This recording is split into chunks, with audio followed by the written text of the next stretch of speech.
Selamat siang para sahabat-sahabat Adibrata. Kembali kita bertemu di beranda pengalaman teknis, berbagi pengalaman teknis. Pada pagi hari ini kita ditemani oleh tamu kita yang terhormat, Pak Ludwig Star, adalah Maintenance Manager dari Sarula Operation Limited di Kabupaten Tapanuli Utara, Tarutung. Selamat datang Pak Ludwig di kantor kami, di markas kami, Adibrata Unggul Jaya. Mudah-mudahan Bapak sehat selama dalam perjalanan dan sampai di kota Medan. Dalam rangka apa nih Pak Ludwig ke Medan? Dalam rangka jalan-jalan aja Pak. Oh, jalan-jalan ya. Oke, jalan-jalan sambil bisnis juga ya Pak ya. Nah, kebetulan ada Pak Rudi Hanggra juga, teman kita engineer Adibrata yang berada di samping Pak Ludwig. Jadi pada hari ini Pak, kira-kira bisa dijelaskan Pak, Sarula Operation Limited itu bisnisnya dalam bidang apa? Kemudian apakah itu perusahaan asing atau dalam negeri? Oke, baik. Yang pertama terima kasih dan selamat pagi ya untuk Adibrata. Kebetulan ini diundang mendadak di podcast. Jadi Ditodong. tanpa persiapan. Mungkin sedikit penjelasan terkait dengan Sarula Operation Limited itu apa. Jadi Sarula Operation ini atau biasanya disingkat dengan SOL merupakan company ya, multi company yang mana sebagian sahamnya itu adalah sama-sama asing, baik itu Toju Kyosho dan juga Inpex, kemudian ada saham Medco dan juga Ormat. Nah, core bisnis kita adalah pembangkit listrik panas bumi atau PLTP, biasa kita singkat. Dan ini kita cukup berbangga, khususnya untuk di Indonesia. Ini yang pertama teknologi binary, walaupun sebelumnya itu sudah dikembangkan oleh BUMN kita, dalam hal ini BPPT, tapi memang belum secara komersil. Tapi untuk secara komersilnya itu pertama kali itu ada di Sumatera Utara, di Sarula Operation. Jadi memang teknologi yang biasa digunakan di pembangkit listrik panas bumi itu memang cuma ada dua. Satu itu back pressure dan kondensing. Tapi yang paling banyak bahkan yang sudah berumur 30 tahun lebih, yang sampai ada di Kamojang dan Gunung Salak, baik itu Lahendung juga, itu sudah masih menggunakan teknologi kondensing. Jadi sisa uap dari turbin itu dikondensasikan kembali, kemudian dibalikan kembali ke bumi. Hanya kalau di teknologi binary, sisa keluar dari turbin ini masih bisa dimanfaatkan lagi, minimal itu 50% dari kapasitas turbinnya. Begitupun dulu kalau kita mengebor sumur panas bumi itu biasanya kita itu hanya mau mendapatkan steam dengan steam yang bagus. Kenapa? Bahkan sebaiknya itu di atas 80%. Karena polanya itu adalah yang bisa dimanfaatkan hanya steamnya untuk motor turbin. Sedangkan air panasnya atau biasa kita sebut brine itu dialirkan kembali ke bumi. Padahal temperaturnya itu masih cukup untuk membangkitkan listrik lagi. Nah, inilah teknologi binary yang digunakan di Sarula seperti itu. Jadi dan dalam perkembangannya mulai dari tahun kemarin ya, itu beberapa perusahaan company yang bergerak di bidang panas bumi juga sudah melirik yang namanya binary. Termasuk juga untuk yang di Sumatera Utara, walaupun ini itu sorry Prapen kan salah satu contoh juga itu untuk teknologi binary Di Tapsel ya? Ya, dengan intinya filosofinya dapat. Jadi mau itu brand apa saja, tapi yang penting filosofinya untuk membangkit listrik ini binary itu dapat, ya kita bisa manfaatkan secara maksimal sehingga potensi panas bumi itu betul-betul kita manfaatkan sehingga efisiensinya dapat, KWH-nya dapat, masukan dan income juga dapat seperti itu. Ya mungkin sekilas info terkait dengan Sarula. Baik, untuk pembangkitan berarti kan ini Sarula ini adalah sebuah perusahaan yang bergerak di bidang pembangkit listrik ya Pak ya, dengan menggunakan atau memanfaatkan panas bumi. Nah, jadi mungkin mungkin kawan-kawan juga belum tahu nih berapa besar kapasitas yang dihasilkan dari pembangkitan di Sarula ini sendiri Pak. Nah, kalau total untuk kapasitas Sarula ini adalah 330 gigawatt. 330 Ya. megawatt ya Pak. 330 yang mana 220 megawattnya itu ada di Namorai Unit, kemudian 110 megawattnya itu ada di Silangkitang. Jadi memang kita ada 2 site, Namorai Unit yang biasa kita singkat itu NIL, kemudian Silangkitang yang biasa kita singkat Lucio. Seperti itu untuk dari kapasitasnya. Nah, kemudian Pak, untuk teknologi atau operasional yang saat ini dijalankan oleh Sarula itu apakah dalam hal teknisnya itu masih menggunakan tenaga kerja asing atau kita sudah operasionalkan dengan manpower anak bangsa sendiri seluruhnya Pak? Untuk pengoperasian pembangkit dari Sarula itu sudah dioperasikan oleh orang Indonesia. Baik NIL maupun SIN. Dan itu adalah paling banyak sekarang adalah tenaga lokal yang berdomisili di Tapanuli Utara atau Sumatera Utara. Jadi sekarang itu teman-teman di sana itu sudah bisa mengoperasikan sendiri. Baik itu juga bukan dari sisi operasinya juga, di sisi pemeliharaannya juga itu memang under kita. Itu memang tenaga kerja Indonesia, baik itu lokal di area sekitar Sumatera Utara. Nah itu yang memang kita fokuskan supaya berdayakan untuk tenaga lokal kita itu mampu bersaing, sehingga bisa nanti kedepannya dengan teknologi geothermal semakin maju, saya rasa operator kita dan juga teknisi kita bisa lebih terampil, sehingga bisa bersaing dengan tenaga-tenaga yang lain. Artinya nggak ada kesulitan lagi. Tidak tergantung dengan manpower yang yang ada dari luar. Betul. Atau manpower si pabrikan dari unitnya ini. Berarti kita sudah bisa, artinya mereka sudah bisa transfer ilmunya, kemudian kita sudah bisa manfaatkan dan itu bisa dilakukan sendiri oleh tim kita ya Pak ya. Benar. Oke, kalau kemudian Pak, satu lagi Pak, pertanyaan saya, kalau untuk untuk alat-alat operasional di sana itu mayoritas produk-produk yang digunakan apakah produk dari negara apa? Tadi kan Bapak bilang ini produk kerjasama dari beberapa perusahaan asing ya Pak ya, Jepang, kemudian juga ada tadi saya dengar Ormat Energi ya Pak ya. Nah, kalau boleh tahu di sana itu dominan itu teknologinya mengarah ke negara mana Pak? Kalau dibilang kita memang ada 2 ya, satu binary, satu juga steam turbine. Memang saat ini steam turbine kita itu masih pabrikannya Jepang. Seperti dalam hal ini Toshiba ya. Kemudian kalau untuk binary sendiri memang produknya Amerika gitu, dari Ormat, sehingga memang tetapi untuk memang spare partnya juga beberapa masih kita import, tapi adapun yang teknologi yang mungkin supporting lah itu bisa kita beli dalam negeri. Bahkan kalau sekarang pun pompa-pompa kita sudah bisa fabrikasi sendiri, kan, bekerjasama dengan Adibrata dalam hal ini untuk memfabrikasi spare part, dan juga sehingga kita bisa mendapatkan harga price yang lebih, tentunya costnya lebih murah, tetapi kualitasnya sangat sangat bagus Iya.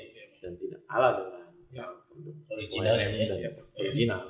Itu yang kita harapkan. Iya, Pak. Sehingga bisa memanfaatkan juga kan workshop-workshop di sekitar area kita, Iya. sehingga bisa berkembang. Iya. Saya rasa itu paling penting. Kalau nil sama sil itu bedanya apa Pak? Katakan lebih duluan mana berdirinya, sil ataupun nil? Ya, kalau dari histori sejarahnya memang sil duluan yang dulu. Jadi Silangkitan ya? ya Silangkitang merupakan proyek pertama kita, kemudian baru disusul oleh Namurai Langit. Dan dia itu 1 tahun lebih cepat COD, ya karena memang konstruksinya itu di tahun 2014 kalau nggak salah. Kemudian 2016 itu udah COD untuk sil, kemudian disusul oleh NIL di 2017 untuk unit 1, kemudian di tahun 2018 untuk unit 2-nya. Seperti itu. Jadi memang secara historikal awalnya itu memang Silangkitang. Silangkitan. Cuma kapasitasnya lebih tinggi, Ya. lebih besar di nil ya. Betul. Itu dalam organisasi atau manajemennya jadi satu. Katakan plan manager dan ini. Kalau dari sisi struktur organisasi memang kita ada satu plan manager, yaitu membawahi 2 site manager, Namurai Langit dan juga Silangkitang. Kemudian dari masing-masing site manager itu membawahi manajer masing-masing. Itu dalam hal ini operation dan maintenance. Dan juga selain itu ada juga yang supporting, baik itu dari HRD, kemudian dari juga eksternal PR kita, jadi hubungan dengan masyarakat. Nah itu kan juga penting. Jadi kita tidak mau bahwasanya Sarula ini bekerja tetapi tidak ada manfaat Berdampak Iya, untuk iya. masyarakat Itu yang paling sekitarnya. salah Iya. satu yang paling penting ya, Pak. Ya. Nah bisa maju Tapanuli Utara ya dengan Iya. adanya Sarula gitu. Kemudian selama ini kan kita sudah Adibrata sudah melakukan kerjasama kurang lebih hampir 3 tahun ya. Ya kurang lebih. Hampir 3 tahun. Nah, menurut Pak Ludwig kita kan bisa membantu melakukan servis beberapa part ya. Kemudian juga kita bisa melakukan fabrikasi terhadap part-part mungkin kayak kondensat pump dan lain-lain. Kira-kira seberapa jauh peranan Adibrata terhadap Sarula? Kemudian kita juga minta koreksi lah. Kalau kita katakanlah kurang memuaskan dalam memberikan pelayanan selama ini, baik pelayanan teknis maupun non teknis. Jadi memang selama ini kita hubungan cukup baik ya antara Sarula sendiri dengan Adibrata, khususnya memang kita kan sangat kesulitan dengan namanya mengimpor ya part-part, karena beberapa part kita ini wajib dibeli ke original company-nya, tetapi kita malah melihat namanya optional condition, di mana sebenarnya ini bisa diaplikasi dan dibuat di dalam negeri sebenarnya, dan cost-nya bisa lebih murah. Inline dengan itu kita bekerja sama dengan Adibrata, dan sampai saat ini beberapa kerjaan ya, khususnya baik itu pump yang hidrokarbon, dalam hal ini namanya feed pump biasanya kita sebut, dan kondensat pump, kemudian ada beberapa turbin binary format sendiri yang memang kita melakukan rebuild, pemasangan dan pembongkaran untuk meremajakan seperti itu, dan hasilnya memang cukup memuaskan. Memang ya dalam proses tentu ada yang namanya tahap-tahapan, kita saling melengkapi, dan kekurangan apapun itu kita senantiasa selalu berdiskusi sehingga mencari solusi yang baik. Sisi servis yang kita butuhkan dan juga spare part yang kita butuhkan itu kan kita menjaga kualitasnya masing-masing. Nah, harapan kita juga nanti sebagai partner nih antara Sarula dengan Adibrata, sehingga bisa berjalan dengan baik dan tersinkron dengan baik.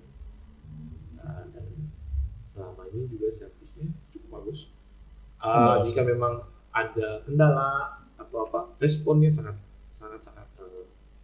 baik cepat sehingga kita bisa menyelesaikan target deadline itu tepat waktu. Itu yang penting. Tapi memang harapannya kita semakin lebih baik lagi, ya pastinya. Baik, terima kasih Pak Ludwig atas beberapa penjelasannya, baik terhadap pelayanan kami yang selama ini kami lakukan, juga mungkin penjelasan secara umum ya. Dan Pak Rudia, kamu komunikasi lagi dengan Pak Ludwig supaya mau ditanyakan. Tadi terima kasih tadi Pak Ludwig juga sudah menyampaikan Sambil minum Pak, silakan. ya kriterianya, artinya penilaiannya terhadap kita PDRI atau Budaya. Jadi kami juga berharap ke depan ini bukan hanya sekedar kita memberikan pelayanan yang baik Pak, tapi juga kita juga mendapatkan informasi-informasi yang menjadi menambah keilmuan untuk kita lah gitu. Karena terus terang, karena basic kita kan itu rotating equipment, khususnya di di steam turbine, yang itu mungkin artinya kita bermain di pump oil gitu kan. Nah sekarang kita membantu atau mensupport pembangkitan yang di panas bumi, karena mungkin dari materialnya, kemudian dari desain partsnya mungkin kita awam. Tapi itu tadi karena kita punya fasilitas yang memadai di sini, kita bisa belajar dan juga bisa menentu. Nah, kemudian perihal pembangkitan ini sendiri Pak, saya mau nanya ke depannya, apakah ada penambahan kapasitas? Karena kan yang kita tahu nih pasti semakin besar industri atau pasti kebutuhan listrik semakin tinggi begitu Pak. Nah, jadi yang saya ingin tahu nih, Anda nggak penambahan kapasitas dari Sarula sendiri Pak? Saat ini untuk existing memang kita lagi penambahan sumur ya. Drilling ya, bukan drilling ya. Drilling. Itu di sekitar nil atau sil? Masih di sekitar nil Pak. Jadi itu untuk menaikkan juga kapasitas kita kan, karena tentunya kalau semua geothermal kan ada suatu saat dia akan decline, ada suatu saat dia akan mengalami penurunan kapasitas. Jadi memang kita harus aware terhadap itu dan juga memprediksikan lebih awal. Makanya nanti ini sudah mulai drilling, harapannya itu bisa generation ini bisa naik. Terkait dengan rencana ekspansi, memang betul itu kita sudah ada rencana ekspansi, dan informasi terakhir itu kan ke arah Sibuali ya, atau Sibuali Pak. Ya, Sibuali, tetapi memang masih dalam tahap penjajakan. Artinya itu studi kelayakan ya, studi kelayakan, sponsor juga, nanti ya, pembiayaannya, walaupun nanti kan dari Sarula sendiri, tapi kan kita juga harus ada sponsor dan juga pihak-pihak yang akan melakukan investasi. Tentunya memang ini kita harapkan bisa segera, sehingga bisa membuka lagi lapangan pekerjaan yang baru dan meningkatkan kapasitas. Sehingga harapannya kita kan sekarang koneksi antara Sumatera ini kan sudah ada, sehingga harapannya kan kebutuhan akan listrik ini khususnya yang EBT, energi baru terbarukan ini bisa energi lebih baru besar, terbarukan presentasinya. yang menjadi andalan pemerintah sekarang ya, karena arahnya ke situ. Kebijakannya ke arah energi baru terbarukan. Dan juga satu lagi kan kawasan deforestasinya Sumatera Utara ini kan terdapat beberapa gunung aktif ya Pak ya. Mungkin itu bisa salah satu jadi pendukung pemanfaatkan itu tadi Pak. Panas bumi. Dan sebenarnya untuk panas bumi sendiri kalau kita bandingkan ya mungkin dengan daerah-daerah lain, bisa menjadi salah satu destinasi wisata. Dalam hal ini pemandian air panas. Air panas. Mungkin itu bisa dikelola. Yang bermanfaat untuk kesehatan dan juga masyarakat. Ya, tentunya yang bisa mengelola itu. Jadi harapannya kan selain ada sumber energi di situ yang bisa dimanfaatkan untuk menjadi listrik, dan itu bisa juga dimanfaatkan dari sisi pariwisata kita. Betul. yang akan menggerakkan ekonomi daerah juga. Betul. Ya. Saya penasaran Pak, untuk kriteria gunung berapi ya Pak ya, yang bisa dimanfaatkan tenaga endogennya Pak ya. Salah satunya kayak Gunung Sinabung itu kan sudah meletus gitu kan. Apakah itu masih bisa diekspor Pak untuk panas bumi Pak? Sebenarnya yang menjadi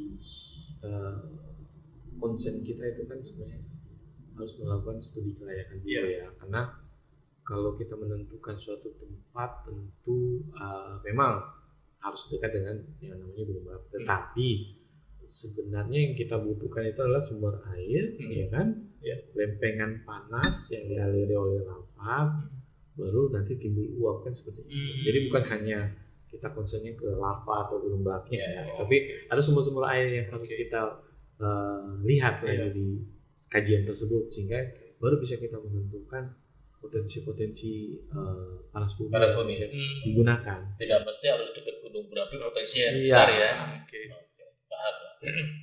Baik Pak Ludwig, terima kasih banyak. Mungkin penjelasan yang sangat singkat mengenai bisnis daripada Sarula kita cukupkan dulu. Nanti next time kita akan sambung lagi. Karena Pak Ludwig akan kembali ke Tarutung. Ya, waktunya sangat singkat. Waktunya sangat singkat karena ini hanya penjelasan secara umum pada teman-teman semuanya. Mudah-mudahan bermanfaat. Saya kira sudah salah satunya adalah di Sarula Operation Limited, tapi di NIL Namura Langit. Nanti mungkin lain kali akan kita undang lagi teman-teman di NIL maupun di SEL untuk berbagi pengalaman. Sekali lagi terima kasih Pak Ludwig. Terima kasih banyak. Terima kasih. Selamat siang.